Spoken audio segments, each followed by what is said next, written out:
Good morning student. तो आज हम पढ़ेंगे नेशनल ट्यूबरकुलोसिस कंट्रोल प्रोग्राम।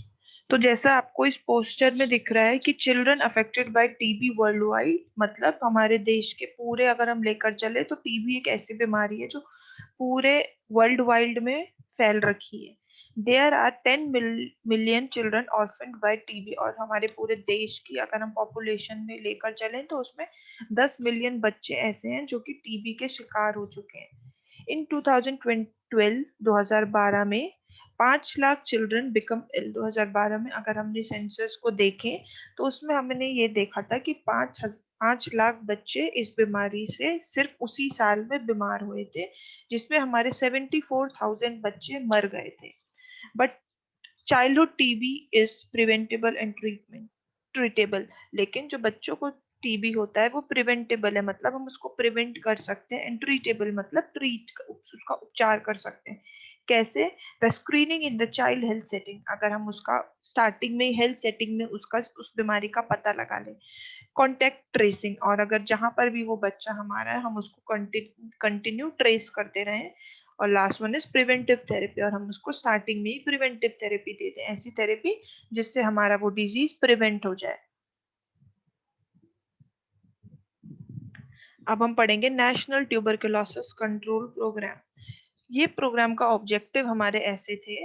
पहला, to deal with problems of tuberculosis through integrated health services, कि हमें जो ट्यूबरकुलोसिस जो एक प्रॉब्लम थी, एक समस्या थी, उसको हमें डील करना है, उसको ट्रीट करना है। कैसे? थ्रू इंटीग्रेटेड हेल्थ सर्विसेज, मतलब सारी हेल्थ सर्विसेज को एक मतलब साथ में इकट्ठा करके।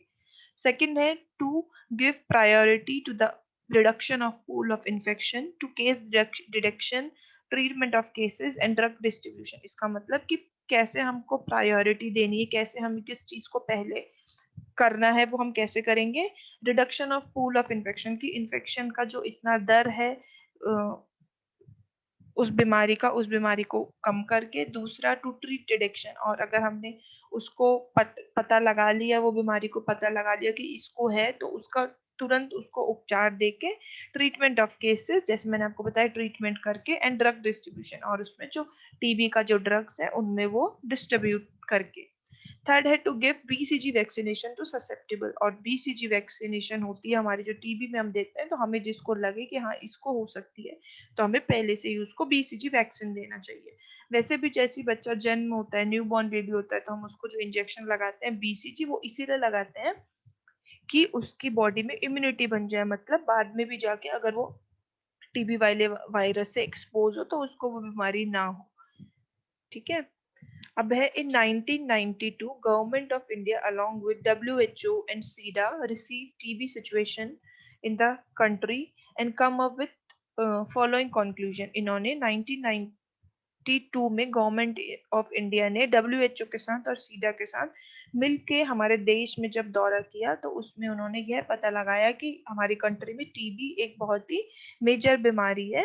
और फिर उसके बाद जब उन्होंने उसको एनालाइज किया, उसको अंदर से देखा, तो वो कुछ कुछ कंक्लूजन्स थे हमारे उस पे आए, जैसे NTP through technically sound suffered from managerial managerial weakness, inadequate funding, over reliance on X-ray for diagnosis, frequent interrupted supply of drugs, and low rate of treatment completion। इसका मतलब जब उन्होंने पता लगाया अंदर ही अंदर, तो उन्होंने पहली चीज यह पता लगाई कि हमारा ये system national tuberculosis control programme ये इसलिए इतना वीक है क्योंकि इसमें जो मैनेजरियल वीकनेस है, मतलब हर ये काम हमारा अच्छे से मैनेज नहीं हो रहा।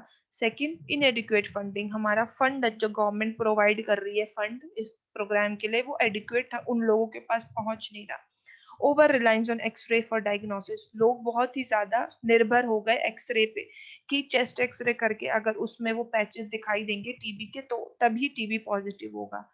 Frequent interrupted supply of drugs, और सप्लाई ऑफ ड्रग तो हो रही थी लेकिन वो इंटरप्टेड हो रही थी, मतलब 6 महीने हुई फिर बंद हो गई, अच्छे से सप्लाई ऑफ ड्रग नहीं। लो रेट ऑफ ट्रीटमेंट कंप्लीशन, मतलब लोग ट्रीटमेंट अपना कंप्लीट करवाने के लिए रेगुलर बेसिस पे नहीं आ रहे थे, क्योंकि उनको जो स्टाफ वहां काम कर रहा था, जो भी चीज है, उनको उनसे एनकरेजमेंट नहीं मिल रही थी। अब revise national tuberculosis control programme RNTCP in India 1993। अब हमारा इसके बाद revise national tuberculosis control programme आया जिसको हम RNTCP बोलते हैं और ये इंडिया में हमारा 1993 में आया। ऑब्जेक्टिव हमारे इसके यह थे, पहला, achievement of at least 85% cure rate of infectious cases of tuberculosis through dots involving peripheral health functionaries। मतलब कि हमारे जो क्योर का दर था, मतलब जो उस बीमारी को ठीक करने वाला जो दर था उस इन्फेक्शियस डिसीज जैसा ट्यूबरकुलोसिस को, वो हमें एटलीस्ट 85% तक तो लेकर ही आना है।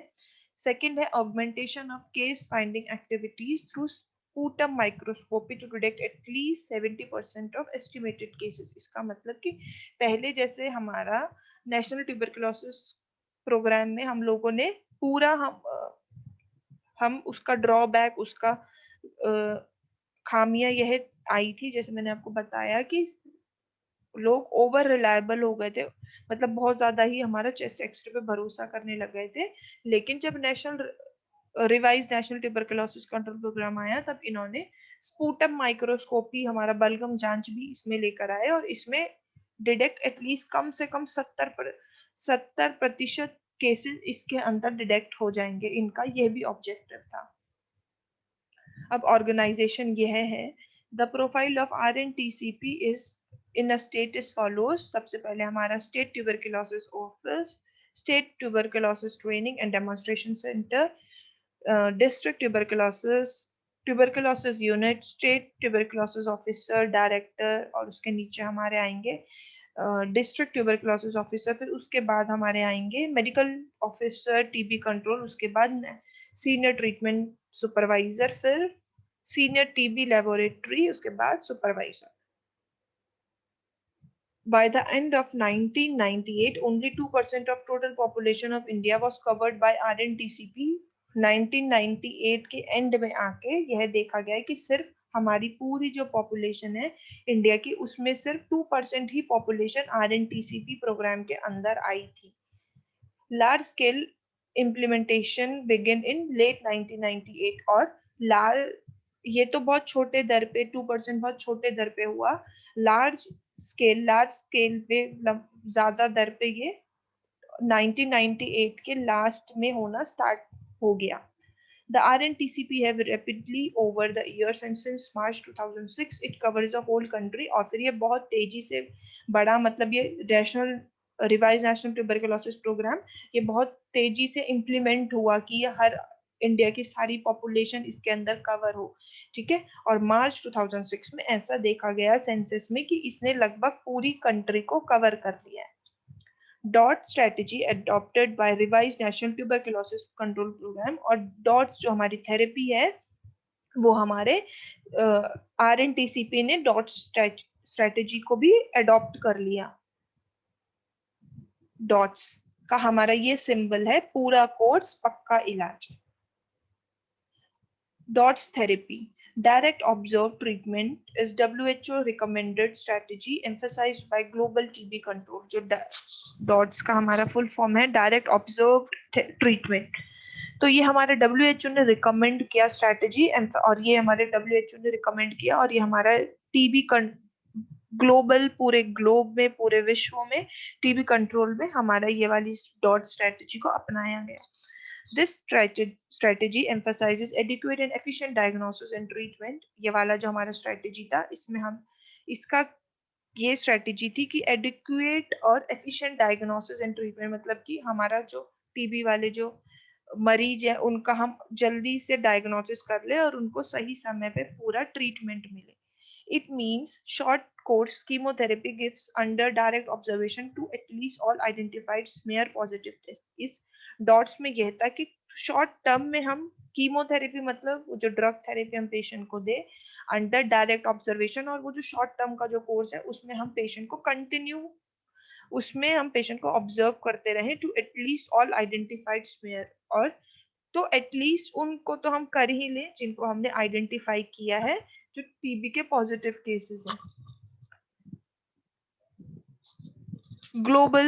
Globally, the DOT strategies has been recognized as the best approach to achieve a decrease in the disease burden and reduction in the spread of infection. इसके बाद ग्लोबली जो डॉट का स्ट्रेटेजी थी, उन्होंने यह रिकॉग्नाइज किया जब लोगों को हमने यह पहुंचाई डॉट थेरेपी, तो बाद में यह हमारा रिजल्ट आया कि ये सबसे अच्छी अप्रोच है, ठीक है, लोगों को टीबी से जो ग्रस्त लोग हैं उनको जल्दी ठीक करने के लिए। तो ये जो डिजीज का जो मृत्यु दर था उसको भी ये बहुत कम कर रहा था, एंड रिडक्शन में स्प्रेड ऑफ इन्फेक्शन, और जो स्प्रेड ऑफ इन्फेक्शन मतलब जितनी दर से ये टीबी फैल रहा था लोगों को, उसमें भी थोड़ी गिरावट आई जब हमने डॉट्स का थेरेपी लोगों को देना स्टार्ट किया। बेनिफिट्स क्या मिले हमें डॉट्स थेरेपी में देकर? Dot more than double the accuracy of TB diagnosis. Dots थी वो हमारा जो double accuracy of TB diagnosis को कर देती थी। Dot result in success rate up to 95%, और डॉट्स जो था उसका जो सक्सेस रेट था वो हमको जब दिखाई दिया वो था 95%। Dots prevent the spread of tuberculosis bacilli, thus reduction the incidence and prevalence of TB। तो इससे हमारा क्या हुआ कि जिस हिसाब से ये टीबी का जो स्प्रेड थी, जो ट्यूबरकुलोसिस बेसिलाई जिसकी वजह से टीबी हो रही थी, उसके स्प्रेड को भी इसने कम किया और प्रिवेंट किया। इसकी वजह से हमारा इंसिडेंस एंड प्रिवेलेंस जो रेट था टीबी का वो कम हो गया। इंसिडेंस और प्रिवेलेंस रेट मतलब कि जो इंसिडेंस मतलब जो नए केसेस, और प्रिवेलेंस मतलब नए और पुराने केसेस को मिला के देखा हमने, तो देखा कि उसके उसमें भी रिडक्शन थी। DOTS helps in elevating poverty by saving lives, is reduction the duration of illness and presenting new infectious cases। तो इसमें यह भी देखा गया है कि जब हम लोगों ने यह देना स्टार्ट किया तो इसमें लोगों को, जब ये डॉट थेरेपी थी तो ये लोगों की जो पॉकेट फ्रेंडली थी, मतलब ये जो पुअर लोग थे वो भी इजीली इसको ले पा रहे थे, रिडक्शन था, और इससे जो हमारी बीमारी का ड्यूरेशन थी वो भी कम हो गई, और प्रेजेंटिंग न्यू इन्फेक्शियस केस थे वो भी उनका भी रिडक्शन होगा। Dots improve the quality of care and overcome stigma. तो डॉट्स हमारी जो था इससे क्या हो रहा था, जो क्वालिटी ऑफ केयर हम टीबी वाले पेशेंट्स को दे रहे थे उसमें इम्प्रूवमेंट दिखाई दी, और जो स्टिग्मा है हमारा इसको लेकर, टीबी को लेकर, ये भी लोगों में कम हुआ।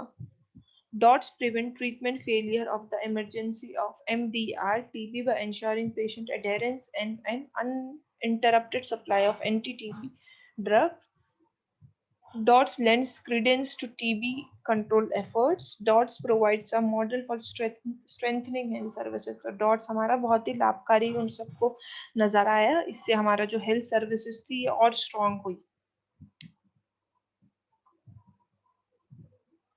ट्रीटमेंट अंडर डॉट्स, अब क्या क्या ट्रीटमेंट आते हैं हमारे डॉट्स में? The WHO recommended treatment regiment for dots short course chemotherapy. तो जो WHO था, वर्ल्ड हेल्थ ऑर्गेनाइजेशन, इसने एक रेजिमेंट बनाया डॉट्स का। It is divided into 2 phases, intensive and continuation phase, और ये हमारे 2 phases में डिवाइड किया उन्होंने WHO ने। पहला था हमारा इंटेंसिव और दूसरा था कंटिन्यूएशन। जो इंटेंसिव था ये हमारे 2 से 3 मंथ के लिए था। Each dose give thrice a week, और हर डोज को हफ्ते में 3 बार देना था। Is administered under direct observation, और ये डायरेक्ट ऑब्जर्वेशन मतलब आप हॉस्पिटल आओ और हॉस्पिटल से आपको मेडिसिन मिलेगी, आपको वो सिस्टर के सामने या किसी डॉक्टर के सामने ही वो मेडिसिन लेनी है, ठीक है। सेकंड है हमारा phase in the continuation phase, ये हमारा 4 से 5 महीनों का था। At least one of thrice of week doses, ये हमें हफ्ते में एटलीस्ट वन ऑफ थ्राइस 3 हफ्तों में एक बार ये डोज लेने के लिए आना होता था hospital, administered under direct observation, और ये हमें डायरेक्ट डॉक्टर के या फिर नर्सेस के या किसी भी हेल्थ केयर प्रोफेशनल के अंडर ऑब्जर्वेशन ही हमको ये मेडिसिन लेनी होती थी। The actual treatment regiment and duration depend on category of treatment of patient, ठीक है। तो एक्चुअल ट्रीटमेंट हमें कौन सा पेशेंट को इंटेंसिव फेज में डालना है पहले या फिर डायरेक्ट कंटिन्यूएशन में डालना है, ये डिपेंड करता था कि पेशेंट कौन सी कैटेगरी मतलब में फॉल हो रहा है, कौन सी कैटेगरी में आ रहा है, मतलब टीबी उसको कितना, उसके शरीर को नुकसान पहुंचा दिया है टीबी ने, ठीक है। तो इसी उससे हम लोग डिसाइड करते थे कि हमारा पेशेंट इंटेंसिव फेज में आएगा या फिर कंटिन्यूएशन फेज में। अब हमारा कैटेगरी ऑफ ट्रीटमेंट है, फिर है टाइप ऑफ पेशेंट और रेजिमेंट। ठीक है। कैटेगरी में सबसे पहले टाइप ऑफ पेशेंट में आएगा न्यू स्पुटम स्मेयर पॉजिटिव। इसका मतलब कि पेशेंट आया है और उसका अभी अभी पॉजिटिव निकला है थ्रू स्पुटम, बलगम जांच से उसका टीबी पॉजिटिव आया है। या फिर दूसरा, उनको हम कैटेगरी 1 में डालते थे। दूसरा आएगा seriously ill sputum smear negative, बहुत बीमार है पेशेंट लेकिन बलगम जांच में उसका टीबी नहीं दिखा रहा है। सीरियसली इल एक्स्ट्रा पल्मोनरी, बहुत ही ज्यादा बीमार है पेशेंट लेकिन जो उसका टीबी है वो एक्स्ट्रा पल्मोनरी है, मतलब उसके लंग से बाहर उसका लिम्फ नोड्स या फिर उसके कहीं और बॉडी, उसका स्पाइनल कॉर्ड कहीं, लेकिन लंग्स को छोड़ के कहीं और बाहर उसका टीबी है। उसको रेजिमेन उसको देना था 2 HRZES 3 मंथ के लिए और 4 HR3। कैटेगरी 2 में आएगा प्रीवियसली ट्रीटेड, जो पहले हमने ट्रीट कर रखा है ऐसे पेशेंट को। स्पुटम स्मेयर पॉजिटिव रिलैप्स, मतलब पेशेंट ने मेडिसिन ली, कुछ भी होया, हो सकता है उसने बीच में मेडिसिन छोड़ दी हो या फिर वो दोबारा से ऐसी जगहों में जाके रहा हो जिसकी वजह से उसको प्रॉब्लम हो रही हो। तो ऐसे पेशेंट का हम जब स्पुटम करेंगे तो उसका स्पुटम पॉजिटिव आएगा, तो ऐसे पेशेंट को हम कैटेगरी 2 में डालेंगे। स्पुटम स्मेयर नेगेटिव फेलियर, ठीक है। स्पुटम हम बलगम जांच करी पेशेंट की लेकिन उससे उसका नेगेटिव आया। Sputum smear positive treated, sputum positive आ रहा है पेशेंट का, लेकिन मतलब हम उसका ट्रीटमेंट भी कर रहे हैं और ट्रीटमेंट के साथ साथ उसका स्पुटम पॉजिटिव भी आ रहा है, तो ऐसे पेशेंट को हम कैटेगरी 2 में डालेंगे। कैटेगरी 3 में न्यू स्पुटम स्मेयर नेगेटिव, नए बलगम जांच हमने पेशेंट की करी उससे नेगेटिव आ रहा है पेशेंट का। सीरियसली इल एक्स्ट्रा पल्मोनरी, लेकिन पेशेंट का एक्स्ट्रा पल्मोनरी है जो टीबी वो बहुत ज्यादा फैल गया और पेशेंट काफी ज्यादा बीमार हो गया, नॉट सीरियसली इल। या फिर स्पुटम भी नेगेटिव आया है लेकिन पेशेंट बीमार भी है लेकिन ऐसा उतना सीरियसली इल नहीं है। तो ये हमारी 3 कैटेगरी होती है जिसमें हम पेशेंट को डालते हैं। Role of nurse in care of TB patient. अब आप लोगों के हमारे रोल क्या है अगर हमारे पास टीबी पेशेंट आ गया। पहला है टीबी ट्यूबरकुलोसिस है सोशल प्रॉब्लम। ट्यूबरकुलोसिस है ये सोसाइटी की प्रॉब्लम है, सोशल प्रॉब्लम है, ठीक है। A TB patient and a family are very sensitive and do not wish their neighbors to know about presence of TB। तो टीबी भी आजकल, टीबी के प्रति इतने जागरूक प्रोग्राम्स हो भी रहे हैं फिर भी लोगों के अंदर टीबी को लेकर वो स्टिग्मा अभी तक खत्म नहीं हुआ है। आप भी जिस सोसाइटी में रहते हैं मैं भी उसी सोसाइटी में रहती हूँ। हमारे नेबर्स क्या सोचते हैं कि अगर किसी को टीबी होता है तो वो ये सोचते हैं कि किसी और को ना पता चले पड़ोस में, ताकि वो, क्योंकि वो उनके अंदर स्टिग्मा है अभी भी। ठीक है, तो हमारा रोल ऑफ नर्स का है इसमें ये है, in the TB is a chronic long lasting disease, उनको समझाना है कि टीबी है वो एक क्रॉनिक बीमारी है, मतलब लंबे समय तक रहने वाली बीमारी है। And most of the cases are treated at home, और बहुत ज्यादातर ऐसे केसेस हैं टीबी के जो हमारे घर पे रह के भी हम ठीक कर सकते हैं। The nurse must keep in mind, nurse को अपने दिमाग में यह बात रखनी चाहिए, the principles of home visiting, prioritizing the case selection in case of the patient at home, कि क्या क्या प्रिंसिपल्स हैं होम विजिटिंग के और कैसे आपको केस को प्रायोरिटाइज करना है कि कौन सा केस पहले रखना है, कौन सा जो ज्यादा क्रिटिकली इल होगा उसको पहले रखना है कि उसको बाद में रखना है। तो ये आपको अच्छे से पता होना चाहिए before home visiting, home visit करने से पहले। Motivate the patient to take regular treatment when the patient defaults in taking drugs. ठीक है, तो मोटिवेट करना है आपको पेशेंट को कि वो रेगुलर ट्रीटमेंट ले। ठीक है, और अगर आपको लग रहा है कि पेशेंट बीच में ड्रग छोड़ रहा है तो उस टाइम पे a visit must be paid and repeated till the patient become regular. तो आपको लग रहा है कि बीच में पेशेंट ड्रग छोड़ रहा है तो उस टाइम पे आपको रेगुलर रूटीन उसमें पेशेंट से होम विजिट करके आनी चाहिए, तब तक जब तक आपको खुद ना लगे कि हाँ पेशेंट अब रेगुलर ये मेडिसिन ले रहा है।